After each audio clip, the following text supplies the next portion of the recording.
2 more to go. Hey, it's Romania Black, and so we are on episode 38 of Revolutionary Girl Utena, and hey, things are looking up since last week with episode 37. I was very doom and gloom from episodes 31 through 36. Just for a month and a half. But episode 37 turned things around because I was like, okay, Utena, I think, has figured things out. It came all at once, but we'll take it.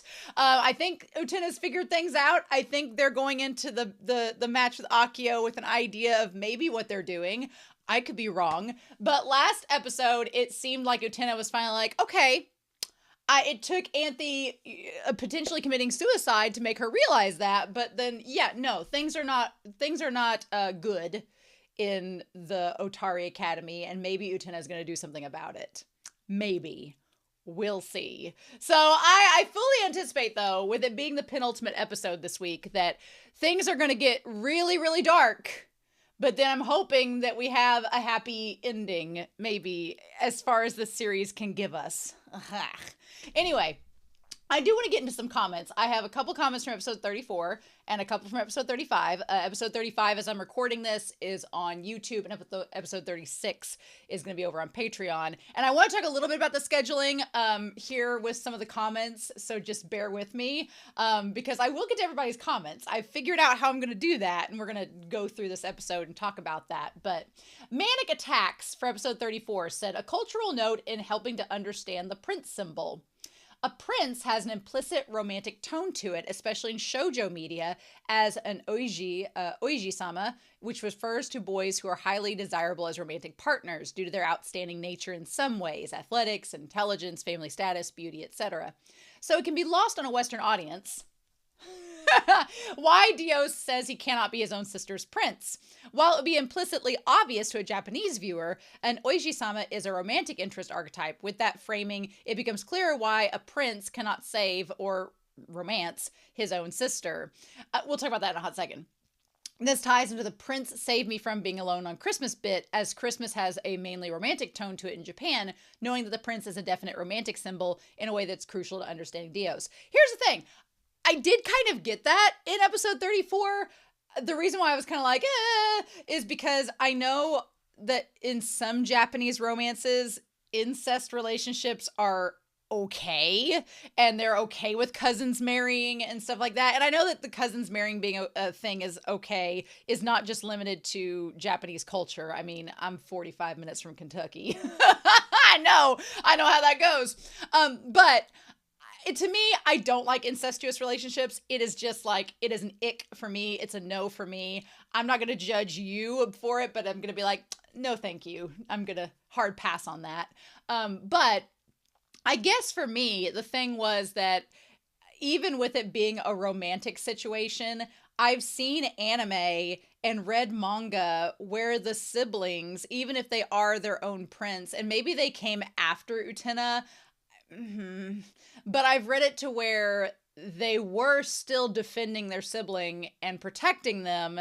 And here it's like, oh, well, because Akio can't be Anthy's prince because they can't be romantically together, even though what we see in this series, which is very problematic, they're like, that's why. And I just don't think that's a good enough reason. So I get what you're saying. I get the comment. I just don't think as a writer that that's a strong enough reason for him to not protect her. But again, Akio is terrible. So if that's Akio's reason, that makes them a terrible person. And if that's the point of the series, well, then that's the point of the series. So then we get it. But I appreciate you explaining the context, because I am that Western audience that does not know a lot about Japanese culture except what I learn from Japanese media like manga and anime, and what people in the comments who are from those regions do tell me. So thank you for that.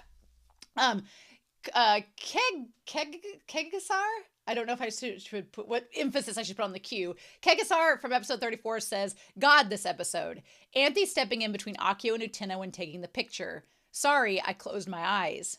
She's feeling guilty about what she allowed to happen, but this is the most she can bring herself to do. Seeing what happened the last time Anthy stood up to protect someone she loved, is this why she's so hesitant to do anything now? My thing was, in my reply to them with episode 34, is that before, from what we understand, here's the thing. We as the audience at this point in time are not entirely sure what is metaphor and what is reality, because the fairy tale metaphor is that she was staked by all of the parents of the daughters that weren't getting saved. Whether that was literal or not, or whether that was just a metaphor for Akio and the pain he caused her alone, we are not 100% sure about that. We can question it, we can interpret it our own ways, but there is no concrete evidence of, oh, the parents are real or the parents are metaphorical, them stabbing her is them, or it's Akio by himself. We don't know. But in this sense, the only person that can really hurt Utena or hurt Anthy at this point is just Akio. There are no people waving pitchforks that are going to stab Anthy. There are no people waving pitchforks that are going to stab Utena. It's just Akio. So it's really just Anthy standing up to Akio, which, as I say that, is very intimidating if someone's been grooming you to believe you're powerless in a situation with them, which is essentially what Akio has done. So I get it. It's just, it is, even if you understand it, it can still be frustrating. Correct? Right. For episode 35, El Freya says, on second watch, alongside the reaction, knowing the weird carrot scene was being followed by horseback riding, Toga looked kind of like a unicorn holding the carrot up in the front of his head. So crazy theory, maybe the carrot means he'll transform into the flying horse for Utena. And Akio transforms into Anthy's flying horse. But Anthy hops off midair, dropping him to his doom like Mario jumping off of Yoshi, and Utena catches her and they get to be together. If that could be it, I'd be all for it, honestly. I originally thought, before I read the Akio part of transforming into a horse, I was like, oh, Toga and Saionji become the horses. It would be so fitting. But yeah, if Akio became the black horse, I would be like, I'm not one for glue making, but... I don't know how I'd feel about that unless Anthy was able to get off of him and go ride on horseback with Utena. That would be really cool. I would like that a lot. I would like it if there was a situation sort of like that, except Anthy's the one that leads the horse and Utena grabs a hold of Anthy, because that would kind of subvert it to where, even though Utena is the prince archetype, her grabbing a hold of Anthy would be like a way to subvert that and say, oh, it's okay for the prince to rely upon the princess riding the horse. If we could have something like that, that would be freaking cool. But I'm growing less and less optimistic that I feel like, of all the things that were literal in the OP, the horses are the least literal. And I'm like, of all things I've been looking forward to, that's probably not going to happen, which, unless the horses show up and this episode we're about to watch and like escort them to the castle, that'd be great. I'd be all for that. Who knows? Roby, okay, here's what I want to talk about: the timeline. Roby 1895 says for episode 35, I didn't know when to mention this because I didn't want to risk spoiling you, but I wanted to let you know if someone hasn't told you already. There is a 1-volume manga called Revolutionary Girl After the Revolution, a sequel to the Utena series written in 2017 and published in English in 2020, in occasion of the 20th anniversary of the series. So this came out in 2000. Okay, party like it's 1999.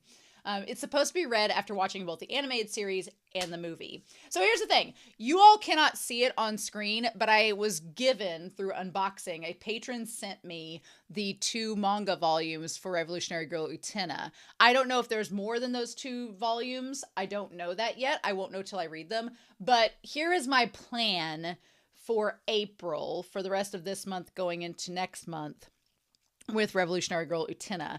I'm going to watch this episode, and obviously episode 39.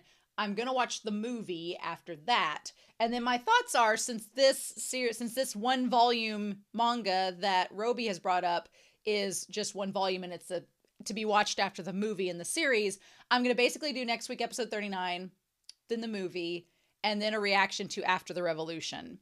All right. And then those manga volumes that I have, I'm assuming are just manga based off of the show. So it'd be kind of like just a different version of it. So we may start the new series after the Revolution, and I may just do that manga reaction for the regular manga on my own time on the channel and not have a specific time frame to it. And I'm thinking I want to do that because that would allow me, when I do that little manga overview, it can also be like my final thoughts about Utena, and I can go back and rewatch certain things. And I don't know if I'm going to rewatch episode 33. I don't know if I can do that. But I may go back and rewatch certain things now that I have more context.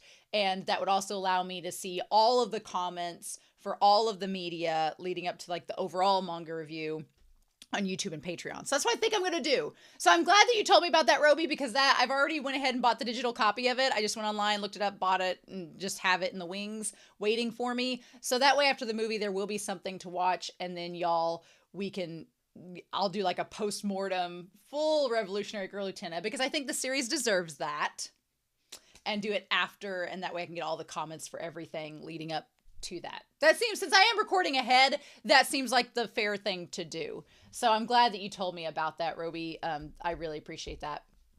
HBanana7 with episode 35 says, Sayonji's carrot. Yes, Toga, what you really want isn't that carrot. The only poppy meaning I know is how they use it in the UK on Remembrance Day to honor the fallen soldiers and hope for a more peaceful future. Frustration and confusion towards Utena and Anthy. Oh yeah, my eyes glaze over and I try to block feelings out of self-preservation. But the thing is, it is hard to understand Anthy. We don't even get a glimpse of what she thinks or how she feels. Yeah, that is something I'm saving towards the end of the series. I have thoughts about the series as a whole right now, but I realize, as I've aired them out to you before, it isn't quite fair for me to pass judgment on something when I've not seen the last 2 episodes. I haven't seen the movie. I haven't looked at this manga. So I definitely want to wait on a few things I'm thinking of to see how the final series will hold out. Because I had a lot of thoughts in episode 36 of how things were going to go down, and I was really letting it get to me. And then I watched episode 37 and I was like, oh, this is not what I expected. Okay. And it ended up being a much better experience because of it. So there you go. And then Oliver Jajado for episode 35 says, the commentary is about Toga's character arc. 35, the love that blossomed in wintertime. Toga's character changes and personalities between the beginning, episodes 1 and 13, and the end, episodes 25 and 39. What changed him? I like there's a big gap there between episodes 14 and 24. There's like a 10 episode gap where Toga's just not really around when he's at the mansion listening to the recording on repeat when we're going through the Mikage arc, which is so wild. When he was young, he met a girl. She said things like, everyone is alone and there's no such thing as eternity, which is Utena in the coffin. A deep despair. He couldn't save the girl. But the next day, there she was in the sunlight with something different in her eyes. Something had saved her. He wanted to know the true nature of the miraculous power that had done it. That's so interesting because now that we look back, the miraculous power that saved her, I would argue, is not necessarily Akio or her prince, but it was the idea that Anthy needed someone to rescue her. And Utena was like, I can be that person to save you, is what I think. But then I think Toga misconstrued it and thought it was her looking up to Akio as her prince, when that wasn't quite the reason. When he met her again, he tried to rule her heart. His thinking was that only the joy of being ruled could save people. He believed that that was where the power of miracles dwelled. That always baffles me, that people think the joy of being ruled could save people. Like, oh, you just need me as your savior, which it sounds so far-fetched. Like, who would want somebody to rule over them? But then, if you think about series like Attack on Titan and you think about series like Neon Genesis, there are a lot of people who put a lot of stock into having a savior.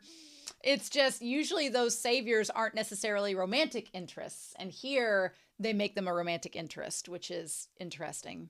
However, the girl rejected the joy of being ruled. She was a revolutionary girl. And starting that day, the power of miracles that he sought transformed into something else. That something else was koi. And koi means romantic love in Japanese. So, interesting that the power of miracles is the romantic love. So you could determine it to mean that she had that romantic love towards Anthy and he noticed it finally and realized that that's what it was. It wasn't the joy of being ruled, but you could also determine it meaning that Toga actually found a romantic interest in Utena. Maybe not a sexual interest, but a romantic interest in her. But I feel bad for Toga because we all know as the audience that Utena does not love Toga at all. So Poor Toga. I'm still waiting on him to apologize to Nanami. I know it will probably not happen because we're at episode 38, and I feel these next 2 episodes are going to focus just on Utena, Akio, and Anthy. But I really hope in the movie, or even in the sequel manga, that Toga has some kind of reconciliation with Nanami. Because I feel like it's needed, right? I feel like it's needed. I feel like Nanami does not deserve the shaft. Girl deserves to get a little bit of closure with her brother. And maybe there'll be an epilogue in episode 39 and we'll get that. I don't know. Anyway, I've talked for 15 minutes. So I feel like we need to start this episode. But I've taken a solid week off from episode 37, even though I felt really great after episode 37 because I felt I needed to psych myself out and get myself all like ready. And so I'll probably take a week off recording from this episode, episode 39, like one does. So anyway, with that being said, I'm ready to start. So anyway, I hope y'all are excited. I am too, but we're going to start episode 38 of Revolutionary Girl Utena. And we're going to do that here in 3, 2, 1. And I'll see you all on the other side.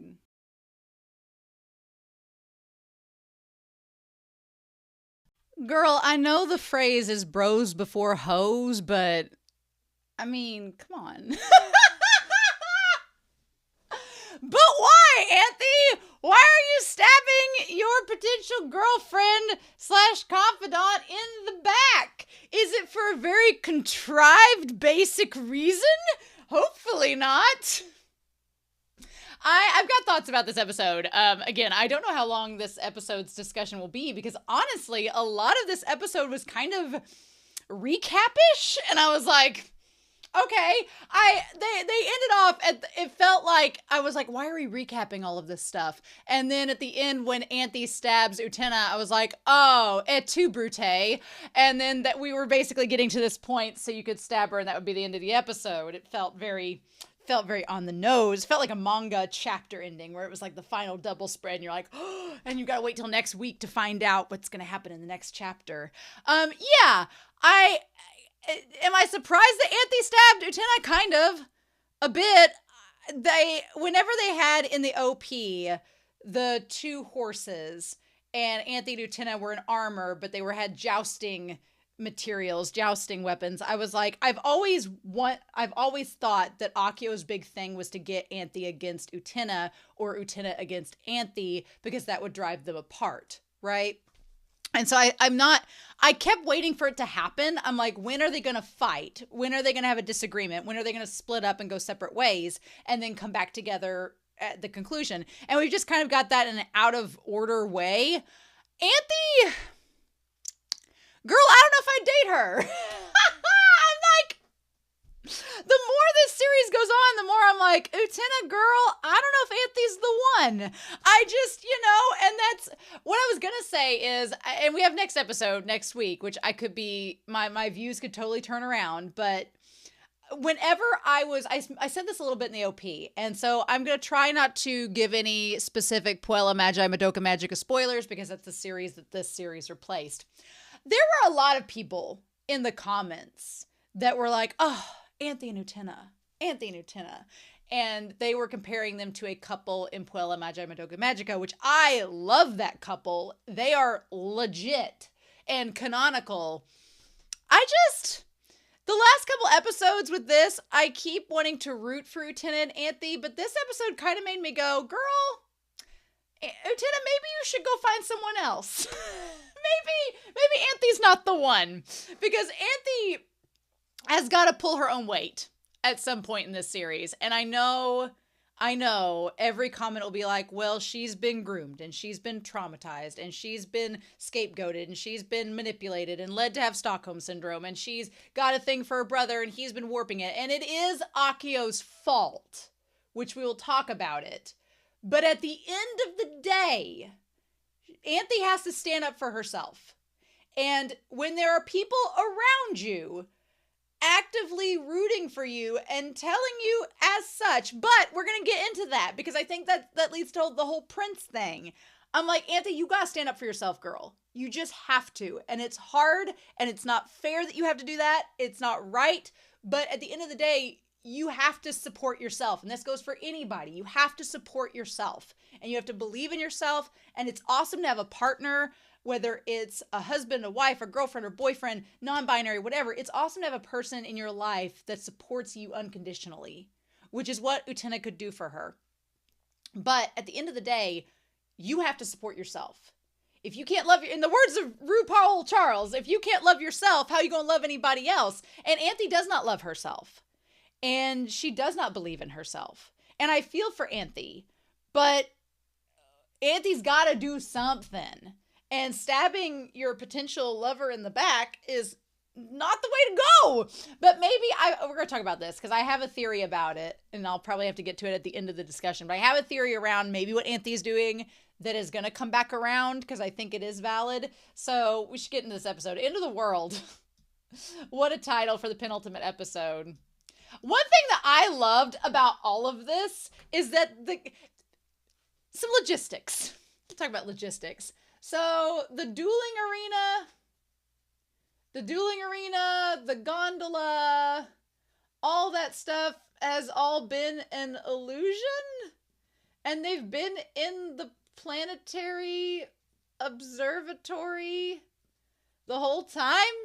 Does that mean whenever Akio and Toga were having sexual activities on the bed, they were actually on the couch watching this from like 10 feet away with illusionary cars and shit?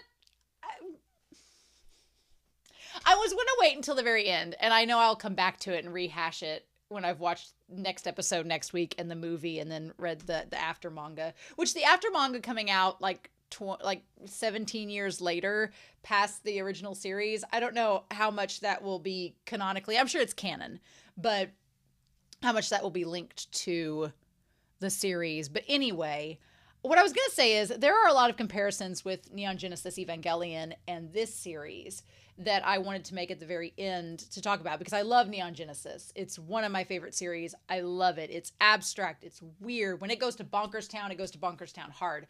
And something I was thinking about earlier today is that one thing that I've been kind of wrestling with these last series of episodes, especially after Ruka. After Ruka left, the series takes a tonal shift into Akio hardcore trying to invest and reap rewards from his grooming of Utena and using his grooming of Anthy to help him accomplish said means. And one of the things I noticed is that, and I'm not going to give any spoilers to Neon Genesis Evangelion, except a little bit about genre, but it's not really spoiling anything. When Neon Genesis was presented to me, it was described as science fiction thriller. That's what I'd stand by. There are fantastical elements to it, but it is very much rooted in this could happen. It's weird and unlikely, but it could happen. It treats the realism of it as real as it can until it goes into abstract bonkers town and then it stays there and you're just like, okay. But it's not really a romance either. You could ship the Dickens out of Neon Genesis, and I do, actively. But it's not a romance. It has elements of romance in it. But I would say probably the aspect about Revolutionary Girl Utena that maybe should not have been presented to me when I first started watching was that coming off of Magi Madoka, which is where I'm circling full circle back around with this, is when I finished Puella Magi Madoka Magica, many people, not everyone, but many people had said, oh, if you liked so-and-so as a couple, you'll love Anthy and Utena as a couple. And oh, it's a romance. It's a shoujo. There are romantic elements in this. Would I say it should be marketed as a romance? As of right now, no. It's like a fantasy story, fantasy action and adventure, I guess, with some mystery, but I don't know if I would market it as a romance. My biggest thing is that the elements in Neon Genesis, when they get kind of absurd, it's still grounded in this realism where it makes sense. You just go, that's weird, but it makes sense. Here, the idea that they've been going to the planetary observatorium that they've gone to on a regular basis, but it's looked like a gondola where Anthy's transformed into a bush. And they've been in this space dueling with cars and desks and things moving, but it's all been an illusion from the planetarium, is kind of silly. Silly.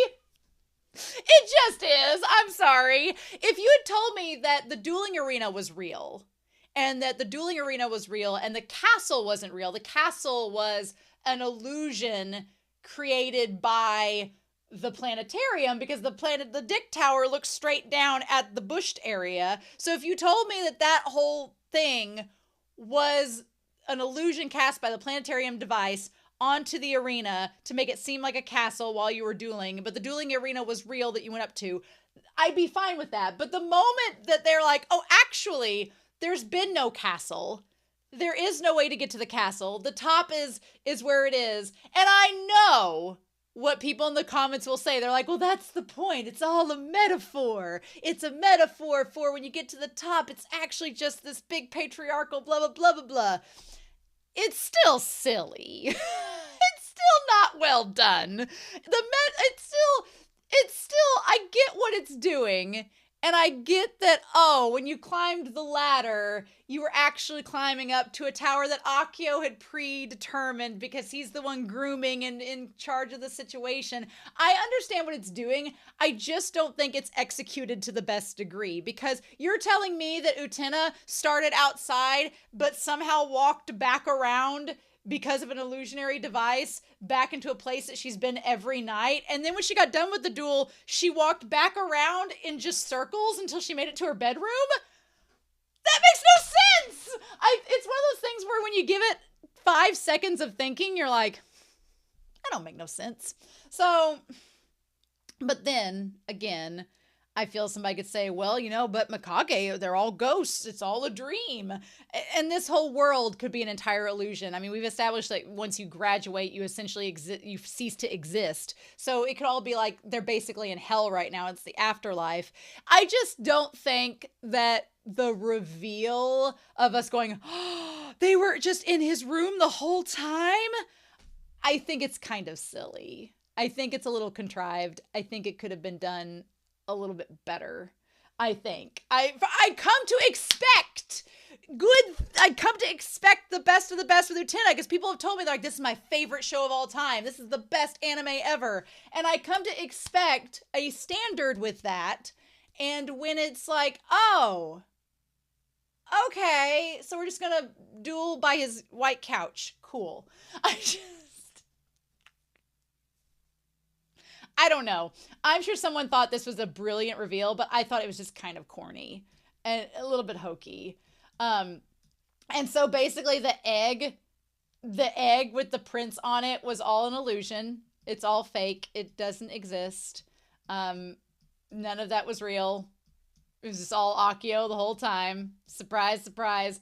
My favorite is when she goes, oh, you're the end of the world. And meanwhile, Toga's like convulsing in a puddle of his own drool. He's like, I told you this 3 episodes ago. And Akio, the only credit I will give Akio in this entire series is he's like, you've known that it's been me for a while. I'm like, that's the only credit I'll give him. Is like, yeah, she has. She just actively is in denial. But you figured out that long ago. And so he says, I'm still your prince. I'm the guy that came on the white horse. I've come for you to be with me. Here's my thing. So Akio basically suggests that the prince is dead. There is no prince. Long may he reign. But there is no prince. But he believes that he's like, oh, well, Utena, me and you can be prince and princess, and that will revive this construct of the prince. That'll revive it, and then we'll be happily ever after. We'll be happily ever after. And meanwhile, we will base our relationships off the back of my sister, who is another woman that can't get my affection because we're related. And you can't love her like anything more than sister, but she'll just suffer for all of eternity. Does that sound cool? No. And so Anthy will suffer as the Rose Bride. I didn't quite understand. What I thought the story was going to do was essentially get Utena in the princess outfit, which looks so weird upon her. Get her in the princess outfit. And then when Anthy disappeared, I thought, oh, when Anthy disappeared, I was like, oh shit. And then Utena became the Rose Bride, seemingly. And Utena was on the stairs in the red witch outfit, which is just 90s casual wear. And so Utena was just, in the Princess Bride. What I thought it meant was, okay, Anthy is no longer the Rose Bride. You are the Rose Bride now because you're the one I'm protecting. And so I thought that was the case. And what I thought he was going to say is, now we're going to get rid of Anthy. We're going to shove her aside, get rid of her, and you and I will be together forever. It doesn't make any sense for Anthy to be the Rose Bride and suffer alongside of you unless it's just Akio being an absolute asshole, which tracks. So it's okay. The thing about it is he doesn't ever answer her question about making everybody duel each other, what the point was. What if Toga had won? What if Toga had won? Would Toga have been in a pink dress and by Akio's side forever? Would that have happened? I mean, by design, Toga was never going to win. Akio was going to have Utena win always. That was the point. He wants Utena, I think, because Utena scares him. And there's this conversation here about strong women scaring men and the idea of women having the power of a man. And we have to submit that and bring it into submission. It's very late 90s, early 2000s misogyny. And I'm like, oh, God, this is 25 years old. How dated. Well, you would think it's dated, but that's why I bring up trad wives. But anyway, this performative nature. But what I think the only positive meaning of Anthy stabbing Utena is that there's this construct of the prince, the idea of the prince whose job is to protect the quote unquote princess, and basically be this dominant power in a relationship. And what I think, Utena, to her himbo advantage, is she's very noble in the idea that she wants to protect Anthy, and that's great and everything, but she herself admits on the rooftop, she's like, I kind of was doing it for my own ego, and I wasn't really thinking necessarily a lot about you. I was just thinking of the construct of saving you, not necessarily what that means, because essentially in this, Utena becoming the prince is this concept of her defeating Akio, right? Of her defeating Akio, in that if she's the prince, she defeats Akio, but she also would then have reign over Anthy. And so my thought is, at the end, why I was like, damn it, Anthy, why are you stabbing Utena? And so my hope is, because we're in my optimistic era with Revolutionary Girl Utena, that my thought is that Anthy has realized that this cycle is stupid. The concept of the prince is stupid. Because at the end of the day, it's a power dynamic. Whereas instead of Anthy and Utena working side by side, and because here's what the thing was, in the beginning of the series, it really was Utena recognizing Anthy as being a partner and then working together in the early duels. So instead what Anthy wants is that equalization in the relationship. Like, Anthy has a very hard time of expressing her emotions in words. We're going to talk about the rooftop scene. She has a hard time expressing in words. And a lot of that is because of the physical and mental abuse that her lovely brother has done to her. But I feel like Anthy wants to be side by side with Utena, but does not want to be ruled over. That's the whole thing. Anthy doesn't like that. And she can't figure out a way to say that, right? Because she doesn't think that she has the power to do so. And it's like, girl, you do. So, if you're in an equal relationship, then there is no prince and princess. Anthy does not want the princess or the bride treatment. I mean, that's kind of the thing is, she's a witch, and witches in literature, in classic folklore, were powerful. They were women in power. That's why men condemned them and had them burned at the stake, because they were afraid of the power that they could wield. And so having Anthy be this witch gives her a power. Does it make her hated? Sure. But does it give her power over this male authority figure? In a sense, yeah, kind of. So I could see her not wanting to abandon that to go back and being a princess, because even though it says you're going to get protected, it creates this dominant power structure. And what I think Anthy is afraid of is she also does not want Utena to become like Akio. And you would think, as the audience, oh, well, Utena's not her brother. I mean, wasn't it that Akio and Anthy are brother and sister, and that's why he can't be her romantic prince, just like in the intro's comment? But I think in Anthy's mind, she's also thinking, well, my brother was maybe a nice guy once, but this whole prince thing, it warped him into somebody that was cruel and abusive and toxic and evil.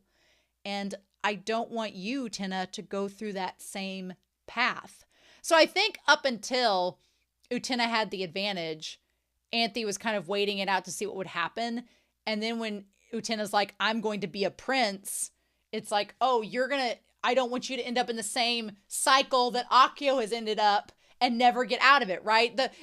Anthy's like, I don't want this revolution to just be a repeat of the same shit over and over again, because that's not cool. That's why Anthy wanted to get away, and that's why she tried to commit suicide, was because she didn't want to have to deal with that cycle all over again.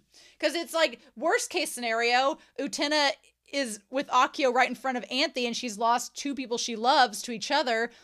Even worse case scenario is that Utena becomes just as diabolical and evil as Akio, and Anthy doesn't want that. So there's also the idea that Anthy wants to kill the entire concept of the prince and be like, if you're going to end up like that, we just need the whole prince concept to just go away.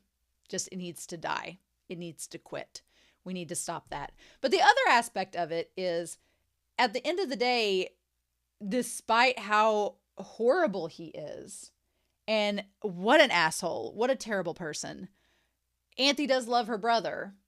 And if Utena is going to defeat her brother, Anthy, that's what sucks the most, is that Anthy can't let Akio just go and die, because she loves him too much, because he's her brother. I get it. I'm a sister, so I get that even when your brother does stupid things, you're like, which my brother is not Akio, thank God.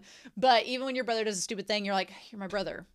So I get why Anthy would not want to. And I have friends who are siblings, and the sister will stick with that brother through thick and thin. Even when he does do horrible things, she'll still stick by his side because that's her brother. And I'm like, so at this point, I don't know.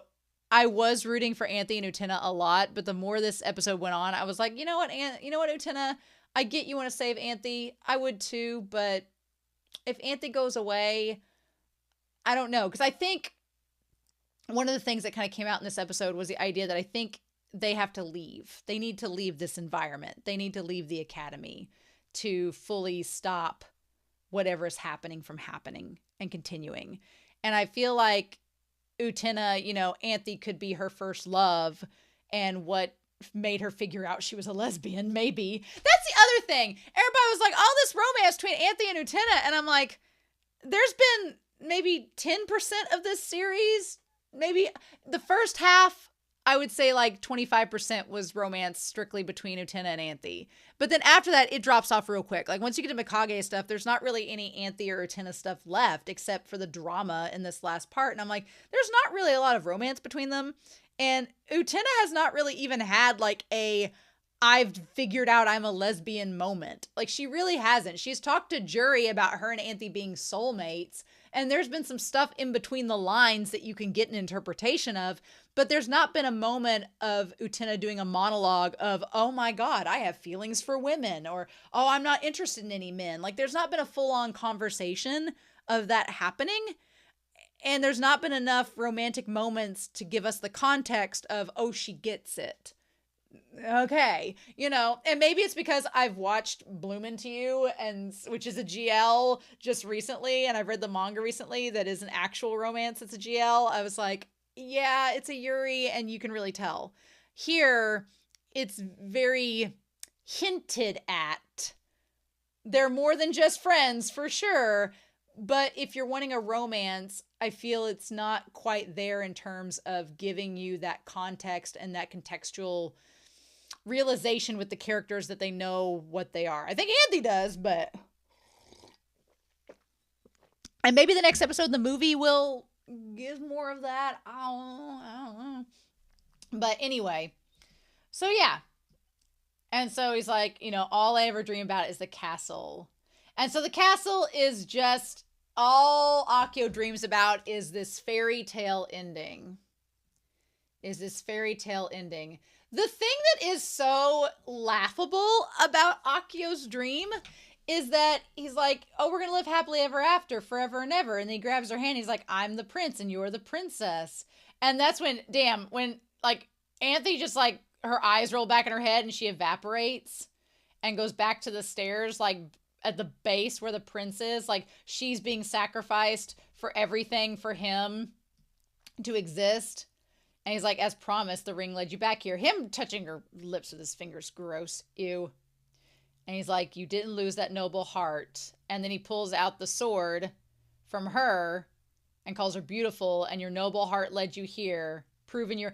That part was so disgusting because it basically is like, oh, you were so noble. So thus you are worthy to be my princess because you were so noble and you stuck by my side. You earned the right to be here next to me. And I was like, bleh. Oh no, that's so gross. No, I hate that idea that you have to earn your right to be in a romantic relationship with someone. No, that's not how romance really works. Absolutely not. So gross. But he frames it that way, and I like the way we do the shadows that make the cross and everything. It definitely puts a lot more context into the OP because the whole idea of, or the original ED, the first ED, where both Anthy and Utena are holding on to him as the prince, it definitely makes it a lot more gross of a context where you're like, ew, it's not cute anymore. And then the thing about it is, I hate the idea where he says a sword is unsuited for you from now on. Like, it's just like, ew. He's like, you're not going to be a boy. You're going to be a girl. And it's like, gross. Ew. No. It's just not, he's like, and I'll take up this sword and I'll protect you from this day forward. And she's like, and then what? And then when she says, and then what? And he goes, we'll be happy. What? Because it's just like, oh, well, we'll be happy. I'm like, so you took away her right to defend herself and her individualism and what made her an interesting person just so you could settle your own insecurities and your own lack of power and get a trip off of it. And ew, this is why I'm single, y'all. Because I don't want to deal with that bullshit. And the thing is, it happens in real life because I've seen relationships like this and I'm always like, hell no, absolutely not. But I don't know. One thing I was thinking about today when I was thinking about the Neon Genesis thing is that up until episode 32, up until we got really into, up until it became the Anthy, Utena, and Akio show, when we had all of the other characters, what I really appreciated about this show was that it did really, really complex character nuances into relationships, into how we function in relationships and as human beings, these complex notions of desires, of goals, and what we think of others, and interpersonal communication. And it does all these really, really great things. And then after Ruka leaves, and after the whole thing with Nanami, and we start getting into like the romance subplot of this portion of the show, I just don't feel we have as many subtle, deep, complex character nuanced moments. Instead, it becomes more of this twisted fairy tale, and sexism and misogyny exists. Did you know? And I'm like, well, if I'm being real with you all, I've known about this sort of storyline since I was 14, the same age as Utena. Because I grew up, I was 14 around the time this show came out. Like, I'm born in 88, so in 2000, when this show was going on, I would have been 12 years old. Or I would have been 14. Yeah, I would have been 14 around 2002, so I would have been between the ages of 12 and 14 when this show was airing. And yeah, these concepts, I lived it. So, and I'm sure people watching it at the time, were like, oh my gosh, yes, this is exactly, I know exactly what this is about. I know these concepts. I've lived this too.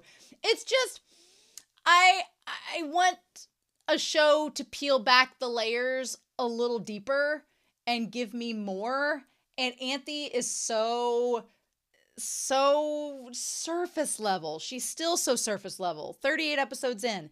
And Utena, even though we're getting more with Utena, I'm watching the series Word of Honor at the same time I'm watching this series. If you're not watching Word of Honor, it's a treat. I'm fangirling my heart out. It's a Donmai, it's a Chinese romance, it's a BL. It's great, but it's also like an action fantasy adventure. It's a mystery. It's got everything. It's so good. It's so good.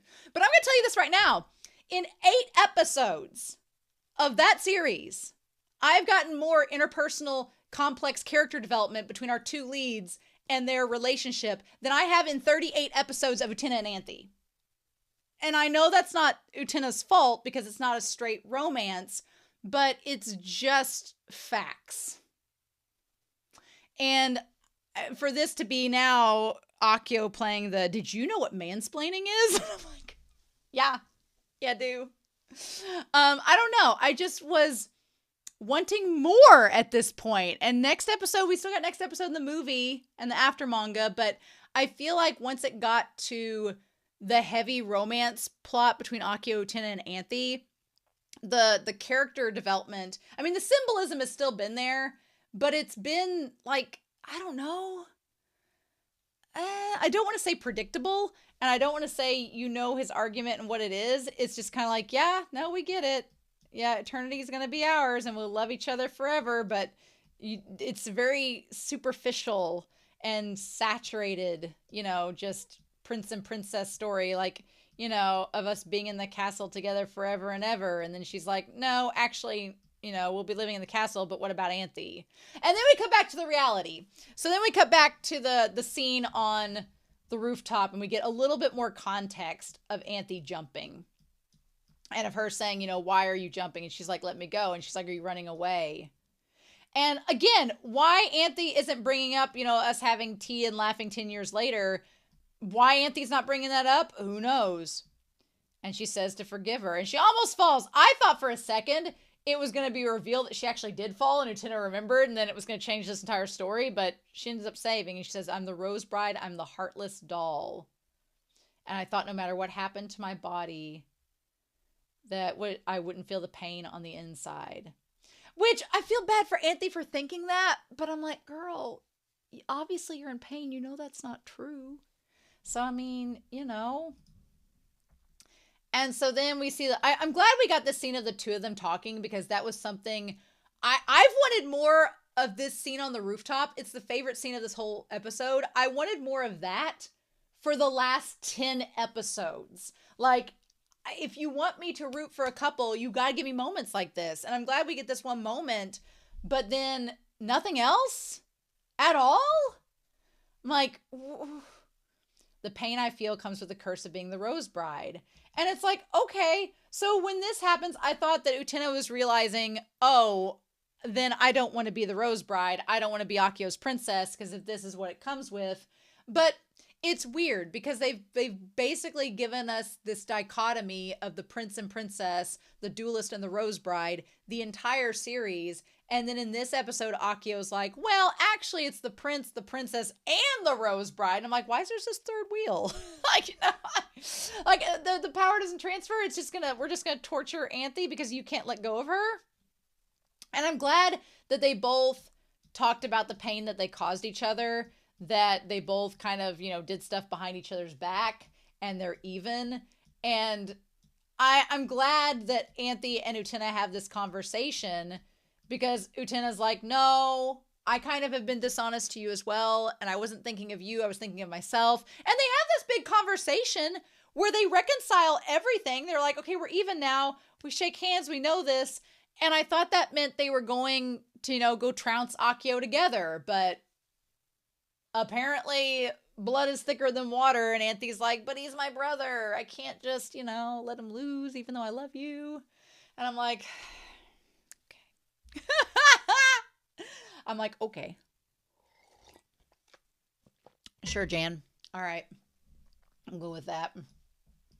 But, and I thought when, and Utena basically says, she's like, I was acting noble.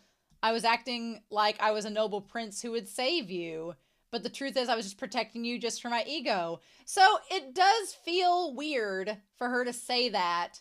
And then later on in the same episode say, well, I'm going to be your prince. And I'm like, but didn't you on the rooftop just tell her that was a bad idea and that you shouldn't have been doing that?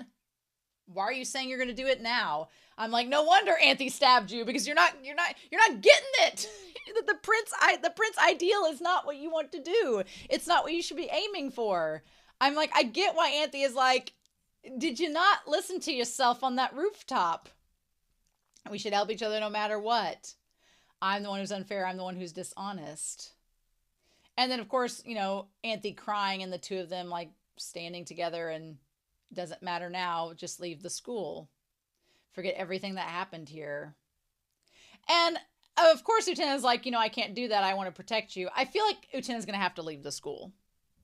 Or Anthy's going to have to leave the school. Somebody's going to have to leave in order for them to be able to completely move forward and defeat Akio, which is kind of stupid that these two ladies can't be together because of this asshole, but I suppose that's the point.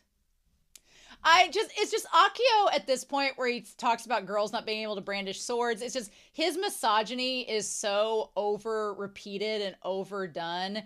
It just got really repetitive this episode, and it just felt like all the stuff they talked about in this episode, it felt like, okay, we've heard this all throughout the series, and I get it's the penultimate episode, but what else are you going to give us, show, other than what we already know, content-wise? And then Akio's like, I didn't think you would get this far.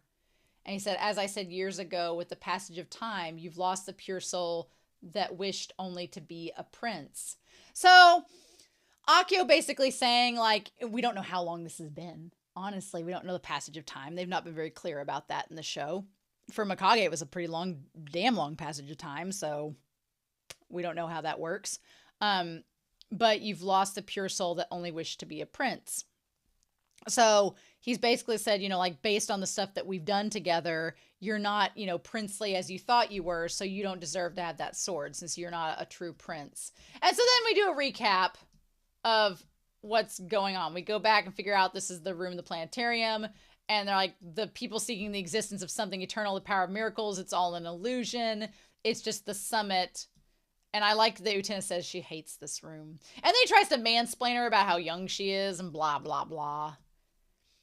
And she's like, well, you're just as bad as I am. And he tries to guilt trip her by showing, as if Anthy doesn't know this is happening. Because Anthy knows just as much as Utena does. She was in on it. I just felt the recap was kind of unnecessary because we've already had the rooftop conversation where they were both fine with what they've both done. So Akio taking his time trying to guilt trip Utena, I was like, but her and Anthy have already reconciled. They already know what they've done. You're just beating a dead horse. Like move on, Akio. Like, we're already 2 steps ahead of you in this part. And she's like, well, that's not fair because you've done something horrible either. And he tries to like guilt trip and throw the blame. And then Utena says that she cares about Anthy. Now, Akio says that she's never tried to understand Anthy. And that is a two-way street because true, Utena has not tried her hardest to understand Anthy. But she has talked to Anthy throughout this series. Anthy has made it a point to not talk back. So I can't fully get mad at Utena and say it's all Utena's fault for not understanding Anthy. Anthy's not tried to open up and say much either. So I remember Utena trying to open up to Anthy and get her to talk, and Anthy instead would just wave Choo Choo in front of her face and be like, also Choo Choo wasn't here this episode. Weird. So was he an illusion too? So I can't really blame Utena for everything because it kind of was also in Anthy's court to talk about herself either. But anyway, he's like, you were powerless against reality and you couldn't escape the cruel world, so you cut yourself off from it. And then I'm the one that saved you. I wish they'd go back to the memory. I kept waiting for Utena she kept having flashes of the memory of Anthy being hurt. And I kept wanting her to make the reveal of, oh, I remember my promise. I remember what I told her that I would save her and blah, blah, blah. I kept wanting her to go back to that, but then she never did. So I don't know if that's going to come back next episode with the whole being a prince should not be a thing. And he's like, I've been the same person I am now, and Anthy's the same person that she is now, as well as a witch. And you are the same person that you are now. And we see Utena with the dress on the rack with the sword in her hand in Mikage's elevator. And I do like the fact they go back saying that, you know, we are who we are. We do. I mean, Akio is being very basic about it, being like, well, you've always been the princess and I've always been the prince and Anthy's always been the witch, which is him twisting a lot of words, because even if at your core you are the same, you do change over time, especially as you get older and mature. So it is kind of him gaslighting and putting a lot of, you know, generalizations out there that he's just trying to get the sword away from her, right? I am glad that we got to see Mikage. He's like, won't you let me have the sword? And she's like, well, what are you going to do with it? And he's like, I'm going to bring her about revolution. And then it's like, well, you needed her sword to bring about revolution because she has a kind and noble heart that you don't have anymore. Okay. And she's like, aren't you her brother? Why aren't you going to help her? And it is really gross the way Anthy kind of reacts to that. It is really disgusting. I don't know why she does that. It's like there was never a prince in this world to begin with. I just don't like him crying. I'm like, oh, save me your man tears. Save me your tears. Don't try to play victim. I'm like, Akio does not need to be the victim. Blah, blah, blah. Like, bullshit. This is the grave of the prince. When she became the witch, the prince vanished from this world. I'm like, that's such bullshit. Because she defended you, that suddenly disabled you from being a protective person and being a brother. Like, F off. No, thank you. And he's like, I guess I'm just having to fight you. And then he says, is it for Anthy's sake that you're fighting me? Because I thought of her as a goddess who sacrificed herself for me, for the one she loved. Maybe that was true, but now she's a witch. I don't like when he says she enjoys being a witch. And then Utena says, well, you made her a witch. And he says, you're wrong. We both love each other. But she can't be happy any other way. I don't like that at all. I hate the idea that he gets the sword out from inside of her. I do think that she loves him. And it's like the black sword, like the black rose. Which goes back to Mikage and him and Mia posing as the boy. I think Anthy does love Akio against all odds. And it's hard when you love your siblings. You can't choose. It's very Cersei and Jaime Lannister, you know, from Game of Thrones. You can't help who you love, right? And the moment that they pulled the sword out from her, I'm like, okay, so if she does love Akio, then maybe Utena, this ain't gonna work out for you too. Because if she still loves Akio despite how horrible he is, she just needs to get away from him. But she may also need to get away from Anthy needs to go to rehab. Anthy needs to go to a rehabilitation, some therapy, get away from everybody, and get to be where she can be her own person. And then 10 years from now, after she's rehabilitated, then her and Utena can get together again, have tea, and start over after she's through with all of that, right? Or who knows? Or Utena can move on to somebody else. I don't know. Man, not Toga though. Toga and Saionji forever.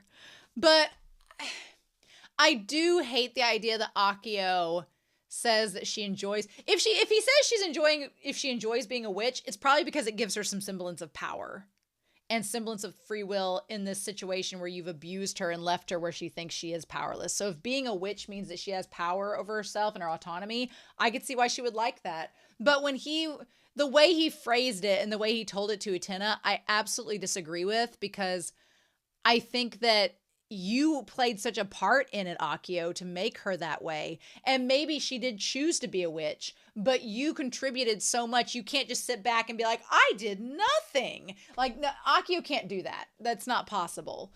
And we can, at this point, the problem is we don't know enough about Anthy and her motivations and what she's saying, because we've gotten no internal monologues with her in this entire series. We have no clue what she's thinking. So we only know that she likes her brother from her actions and from what she has said, but she also seems to like Utena from what she has said and from her actions. So, Anthy girl, if you love both of them, that's fine, But if you're going to stab Utena in the back, then you need to be stabbing Akio as well, So, I don't know.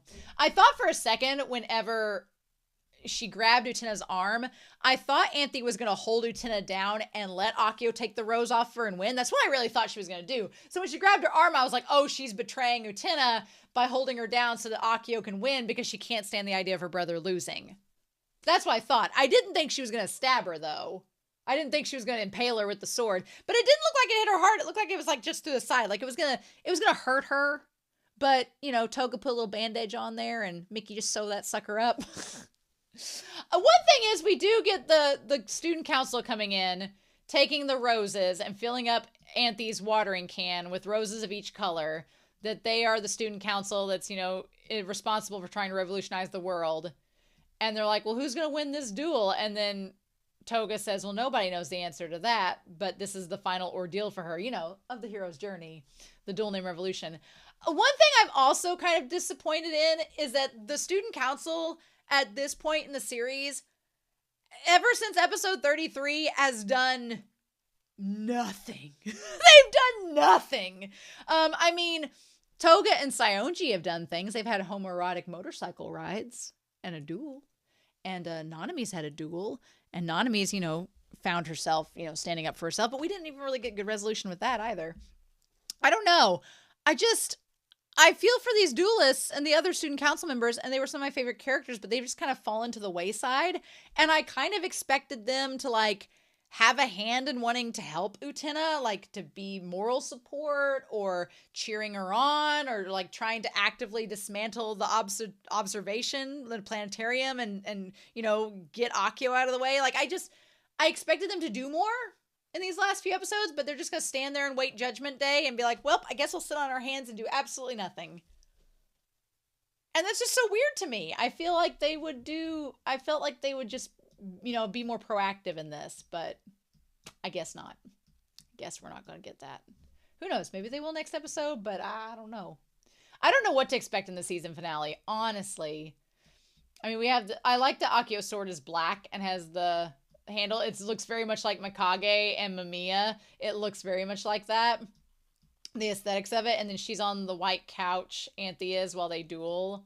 I get Anthy not wanting to help Utena or Akio because she loves them both. But then, I don't know. It feels weird with Anthy being this Helen of Troy sitting there doing nothing. And then her one action is to stab Utena. And to stab her when she's been fighting alongside her this whole time, which I guess the point was for her to get to Akio and get up there, but just feels weird. Feels weird. And he's like, well, a real duel, you don't know how terrifying that can be.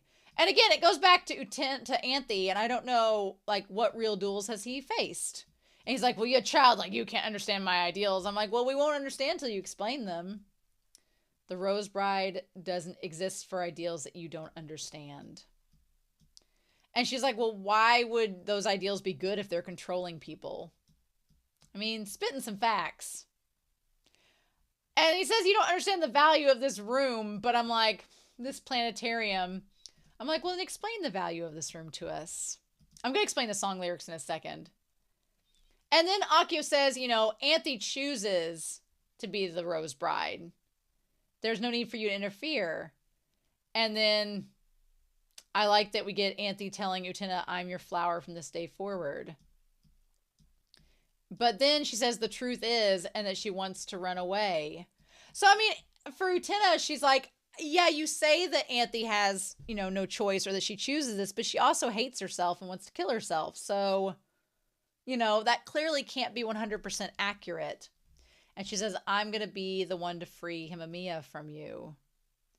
And of course, that's when Akio's like, well, do you realize what you're saying? And she's like, I do understand. And he says, I'm going to be a prince. Which, of course, makes Akio be like, and then the statue of Dio shatters and the planetarium does the castle in the sky and freaks out and starts to destroy the illusion of everything, which is like in the OP.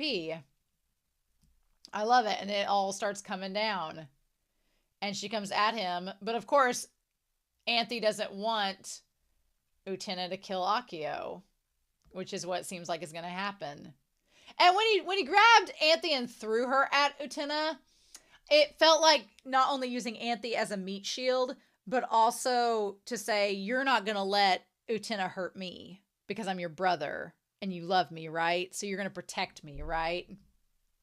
So, and then that's when, Anthy's right there with Utena and she grabs Utena and, but she took the sword from Akio. She stabbed her right in the side. So, I mean, kidney maybe, but not in the heart.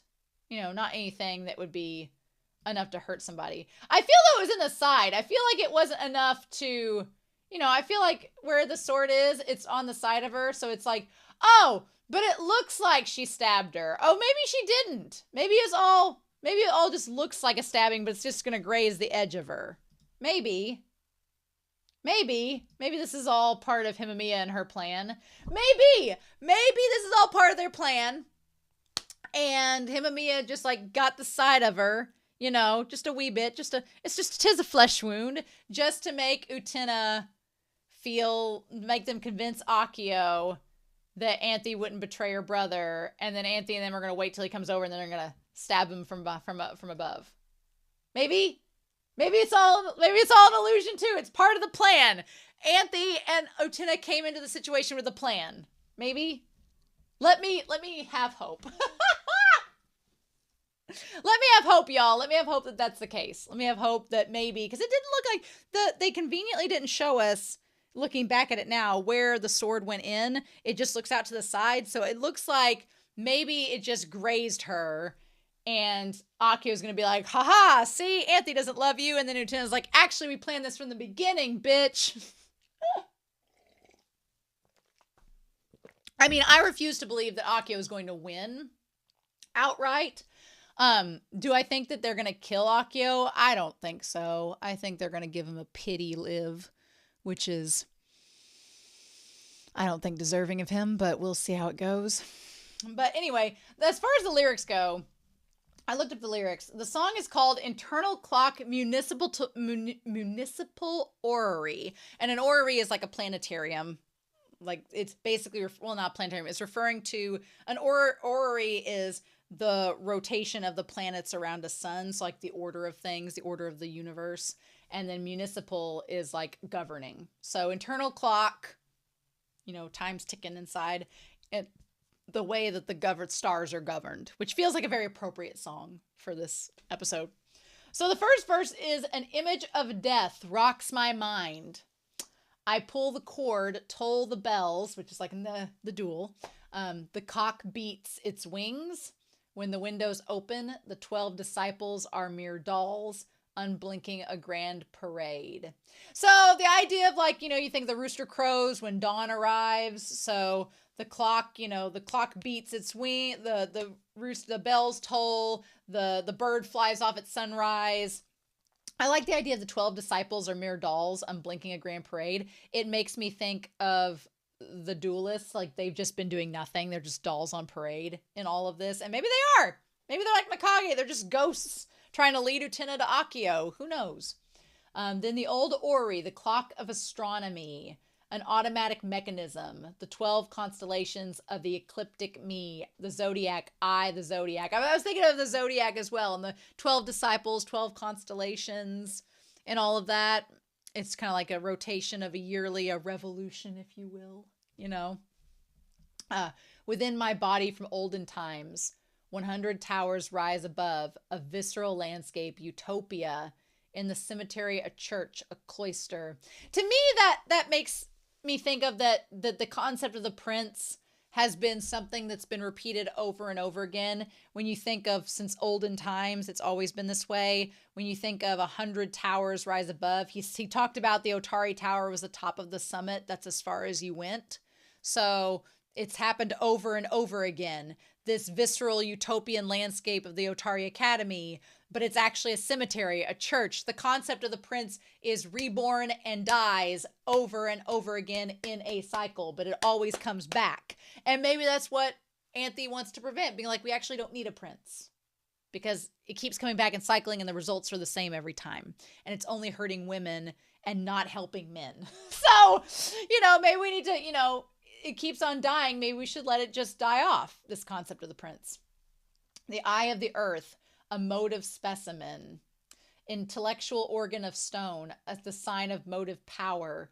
Unfinished embryo, the secrets of death. The theater, the hospital, the historical museum. Well, we have the museum, the Nanami Hall. You have the hospital with Ruka. You have the theater, which is the play of the Otari girls, the shadow girls, and all of that. But the unfinished embryo, meaning like it's not fully constructed. It's not born. It's like the chicken and the egg, which the student council sang about. The intellectual organ of stone, the sign of motive power. I like the idea of just, the ones who know about life and death, who contain the power to do things in this world. Artificial flesh, grotto, labyrinth, the illusionary construction, well, the dueling arena, marble, artificial clock, weight, spring, spinning and turning, individual time. The idea that time is a construct and that we ourselves are just bodies of flesh that eventually will die out, and what happens to our spirit. But we ourselves will die, and that's the end of that. And that's the end of our body. And time perpetuates over and over, and the cycle continues, right? From the ancient city to me, it ends with that day, a quotidian clock. The sun in daytime, the moon at night, the natural clock of the day. So even from ancient times to present, the cycle is the same. We are our own protagonists. The cycle spins around. Sun is day, moon is night. Everything is in a natural order. Bong, bong, ding, dong, ding, The corporal city and the mystery of the clock. Geometric law, puritanical construction, monotony, eternity, the present, perpetuity. All creation is reality. Monotonous, infinitely changing. Yeah, everything changes. That's the one constant. Everything changes. There is death. There is life.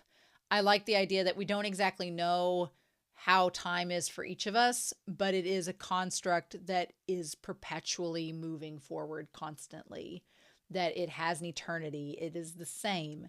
There is always a present. There is reality and creation. And I like the idea that it just talks about, this time being a construct that keeps on going. I wish to take the form of a corporal city. I shall take the form of a suspended clock. Which, seems pretty on the nose, the idea of Otari Academy being created that's stuck in this time loop where time doesn't change. It's the concept that this academy keeps the youth there before they're old enough to realize the construct of prince and princesses are fantasies we tell ourselves when we're kids, but in reality as adults it is a very different situation. So it's like Akio's created this academy, this city, and suspended time to try to recreate something that has to change continuously and move forward all the time. Governing clock, a discovery, a municipal governing clock, an understanding. The governing municipal clock, annihilation. So yeah, it's like you discover that time is a thing, then you understand it more and more, and then it is destroyed and reforged. So, translator's note: Shinigami is death personified as a deity.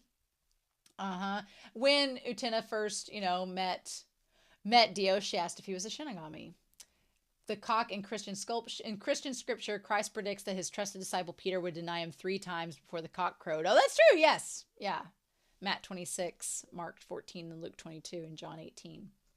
The 12 disciples, Christ had 12 disciples. He asked them to keep watch and pray with him.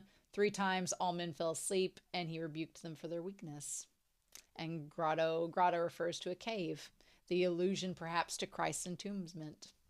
So yeah, do I think that maybe Akio and Anthy are possibly deities? They could be. They could be. If they are, then there's no way Utena's getting with a deity. But it feels weird that next week is the season finale, the series finale. It feels weird. It really does. And then we have the movie and the manga after that.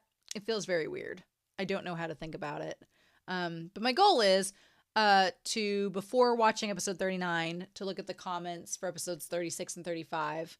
And then by the time I see the movie, it'll probably be episodes 37 and 36. And then by the time I get to the manga, it will probably be episodes 38 and 37, depending on where I am with recording. And then any other comments for episodes 38 and 39 and the movie and whatever, I will probably wait until doing the overall manga final post-mortem of Utena until May, because by that point you all will have seen everything and can comment on that. And we'll be in a new series by then, but I'll make it an extra. So that's my plan anyway, because I do want to do a follow-up over the entire series once I've done everything and kind of talk it all, because this has been a series that I've spent a long time, like almost a year on. So I want to give it its proper due. So we'll probably have that discussed. I'll put it in my extras to get to in May. But anyway, so we'll have the season finale next week, and then the movie, and then the After the Revolution manga, and then we'll do like a post-mortem in May. Seems legit. But in any case, I am excited to hear your thoughts down below about this episode. If you were surprised that Anthy stabbed Utena, with the way she's been shady, I was surprised Anthy stabbed her, but I'm not overall surprised. I'm going to be curious to see how much of a flesh wound we're talking about, how incapacitated Utena actually is, if it's part of her plan with Anthy to stop Akio, because Akio is clearly, mansplaining misogynist. Ladies can't do anything. So what? Ladies strategizing to beat him? What? So we shall see.